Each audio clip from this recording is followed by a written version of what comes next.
Each of us will defend and support our eyes in different ways. That is what makes us unique.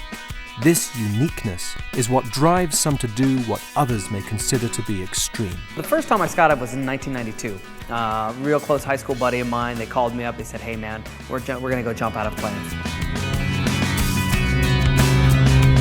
I remember being in that plane, getting sweaty palms, you know, getting pretty nervous, kind of thinking, gosh, I don't know. And right when that door opens, that cold air rushes in and, whoo, man, you feel alive. I mean, that's feeling alive right there. One group goes out in front of me, and the most amazing thing was they were there, and then they weren't. Right? It's like, you're like, oh my gosh, are they gonna live? Well, let's hope so, because I'm next.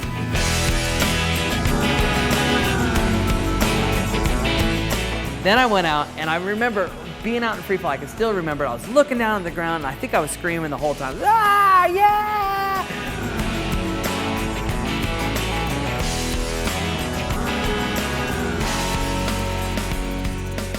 Right then and there, I knew that that was something I was going to do for a long time. I knew this is what I wanted to do and nothing else mattered. This is what made me feel important.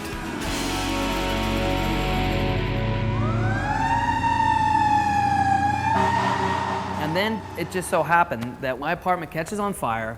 I come in one night and it must have been one of the most depressing things I'd ever seen in my life. Everything that, you know, you accumulate over your life, it's just jarred. A couple days later, me and my buddy packed up some bags and we were off to Arizona.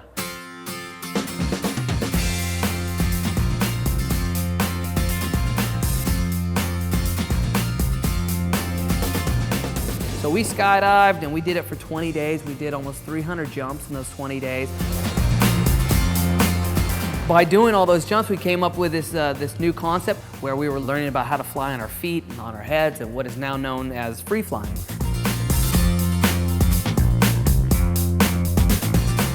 The credit card companies started creeping in. They were getting us the calls. They were wanting their money. I really didn't have much of an address to send the bills to, so those probably weren't getting paid either. I'm having way too much fun. Getting better, it feels so good, makes me want some more. Having way too much fun, never ever wanna stop. It's only just begun, this is way too much fun.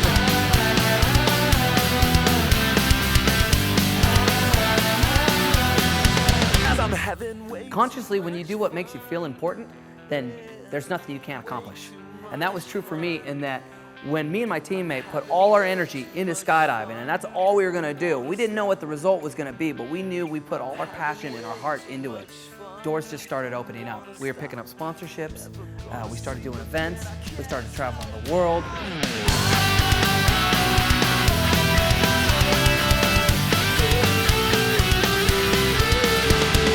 way too much fun, never ever wanna stop. It's only just begun. This is way too much fun. Way too much fun.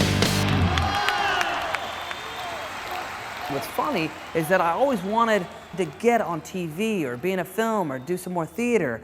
And before we knew it, we were getting calls from Hollywood. The door just opened up there. There I was doing stunts and flying canopies and doing skydiving in Goldmember, Austin Powers 3. So things started falling into place. And one time I'm in the Bahamas. I just finished a skydiving demo. I'm flying back, I'm at the airport, and I look up on the TV and there's CNN, and my buddy, he's getting arrested, right? He's on the Empire State Building, he's getting arrested for trying to jump off the thing. Now this is the guy that was gonna host the show that I was gonna do the stunt for.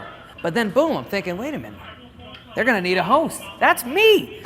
I call them, I get on the phone and I'm just saying to them, hey, you know, I hear, you know, the host got arrested, you know, and they're like, yeah, it's bad, he's probably gonna get fired, this is really bad. And I just said, hey, if you need a host, I'm your man, right? And they were like, oh, really? I'm like, oh yeah, I'm your man. They're like, well, you got a demo reel? I had no demo reel, right? I'm thinking, oh, yeah, of course I got a demo reel. When do you need it? You know, they're like, oh, well, I don't know. Well, you want to try to send it in tomorrow?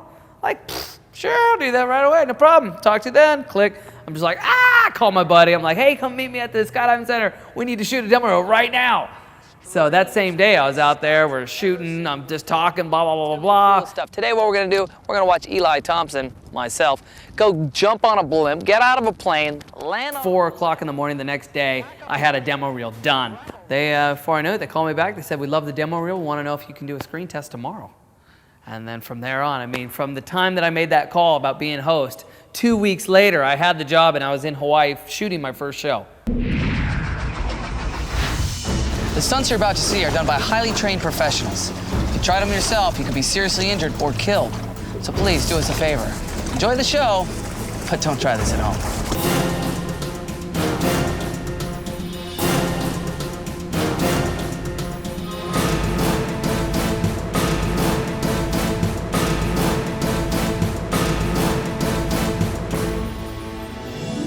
We shot for over a year. We finished with 30 episodes.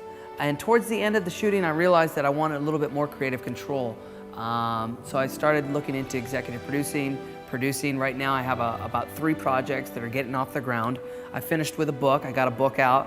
I've been working a lot with the Red Bull Air Force where we're skydiving, doing demonstration jumps. The crowds are getting bigger, the events are getting bigger.